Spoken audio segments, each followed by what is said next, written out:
10.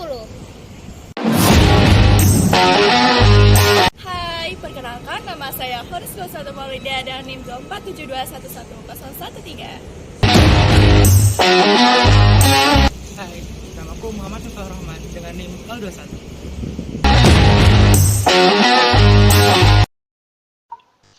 Apa sih yang disebut bahan tambahan pangan? Bahan tambahan pangan atau dalam bahasa Inggris disebut food additives adalah bahan atau campuran bahan yang secara alami bukan merupakan komponen khas makanan, baik bernilai gizi atau tidak, yang ditambahkan ke dalam makanan untuk memengaruhi sifat atau bentuk pangan.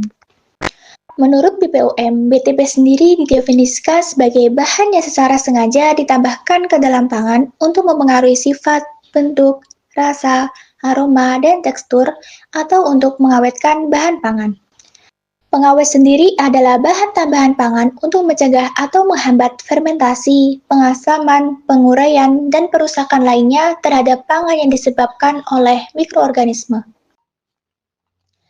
Asupan harian yang dapat diterima atau acceptable daily intake yang selanjutnya disingkat ADI adalah jumlah maksimum bahan tambahan pangan dalam miligram per kilogram berat badan yang dapat dikonsumsi setiap hari, tanpa menimbulkan efek merugikan terhadap kesehatan. Batas maksimum adalah jumlah maksimum BTP yang diizinkan terdapat pada pangan dalam satuan yang ditetapkan.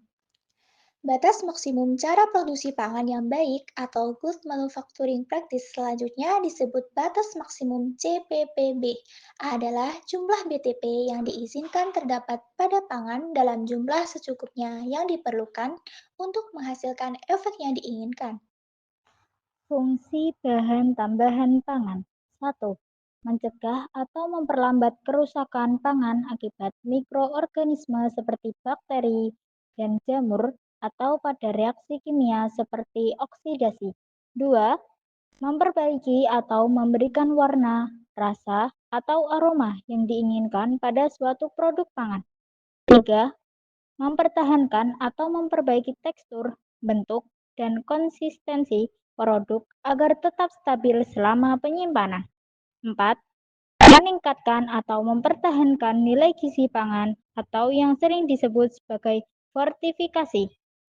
Macam-macam bahan tambahan pangan dibagi menjadi beberapa kategori.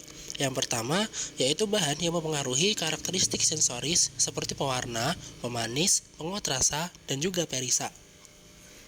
Yang kedua, bahan untuk pengawetan dan keamanan seperti asam benzoat, kalium sorbat, sulfit, tokoferol, dan BHT. Yang ketiga, bahan yang digunakan untuk memperbaiki tekstur dan konsistensi seperti monogliserida, gelatin, asam sitrat, natrium bikarbonat, dan silikon dioksida. Kami dari kelompok 7 akan menjelaskan tentang materi analisis bahan tambahan pangan dalam bahan berikut. Yang pertama, roti sisir dengan bahan pengawet kalsium propionat. Salah satu pengawet pada produk roti sisir atau sri roti yaitu kalsium propionat. Roti termasuk jenis makanan yang mudah berjamur dengan masa simpan yang relatif singkat yaitu 3-4 hari setelah keluar dari proses pemanggangan. Tumbuhnya jamur pada produk roti disebabkan oleh rusaknya protein dan pati yang terkandung. Selain itu, kerusakan juga disebabkan oleh beberapa jenis mikroorganisme pembusuk. Salah satu cara yang dapat dilakukan untuk memperpanjang masa simpan pada produk roti adalah dengan pemberian bahan tambahan makanan berupa pengawet. Asam propionat merupakan salah satu jenis pengawet sintetik yang banyak digunakan dalam industri pangan. Asam propionat biasanya digunakan dalam bentuk garamnya yang berupa Na dan Ca.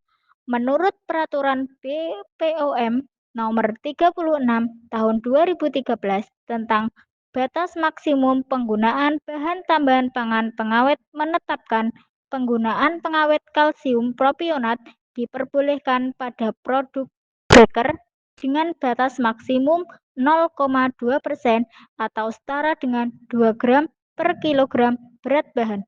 Kalsium propionat efektif dalam menghambat pertumbuhan kapang pada roti dan hasil olahan tepung lainnya seperti mempunyai efektivitas optimum sampai pH 6. Yang kedua, sosis dengan bahan pengawet natrium nitrit. Contoh pangan yang mengandung natrium nitrit yaitu pada sosis atau pada daging olahan lainnya. Natrium nitrit merupakan salah satu bahan tambahan pangan yang digunakan sebagai pengawet pada berbagai jenis daging olahan. Tujuan penambahan natrium nitrit dalam pengolahan daging adalah untuk menghambat pertumbuhan bakteri Clostridium botulinum yang mempertahankan warna pada daging agar menarik dan juga sebagai pemberi cita rasa pada daging.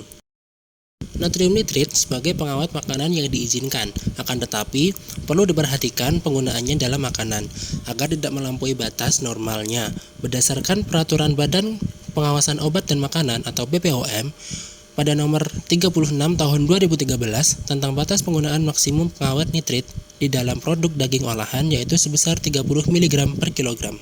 Yang ketiga, Sprite dengan bahan pengawet natrium benzoat. Senyawa benzoat biasanya bisa ditemukan dalam jus buah, minuman bersoda, jam, dan jeli. Benzoat dan garamnya seperti asam benzoat, natrium benzoat, kalium benzoat, dan kalsium benzoat. Salah satu yang terkandung dalam komposisi Sprite menggunakan pengawet yaitu natrium benzoat. Natrium benzoat merupakan bahan kimia yang sering ditambahkan ke dalam komposisi makanan dan minuman yang bertujuan untuk mengawetkan makanan dan minuman tersebut. Natrium benzoat adalah garam yang berasal dari asam benzoat yang sering dilakukan untuk bahan pengawet makanan. Benzoat dalam bentuk garam mempunyai fungsi sebagai penghambat dalam proses pertumbuhan kamir dan bakteri dengan rentan pH 2,5 sampai pH 4. Natrium benzoat yang berlebih akan menimbulkan efek buruk bagi tubuh. Salah satu yang paling parah adalah kanker. Sehingga natrium benzoat mempunyai batas maksimal dalam penggunaannya. Berdasarkan Standar Nasional Indonesia Nomor 010222 Tahun 1995 adalah 1 gram per 1 kg bahan sesuai dengan peraturan yang telah tercantum di Kepala Badan Pengawas Obat dan Makanan Republik Indonesia Nomor 36 Tahun 2013. Sekarang kita udah tahu nih pengawet dalam bahan pangan sosis, roti, dan Sprite dengan maksimal penggunaan serta fungsi dari bahan pengawet tersebut dalam bahan pangan. Terima kasih sudah menyaksikan video kami, semoga bermanfaat. See you!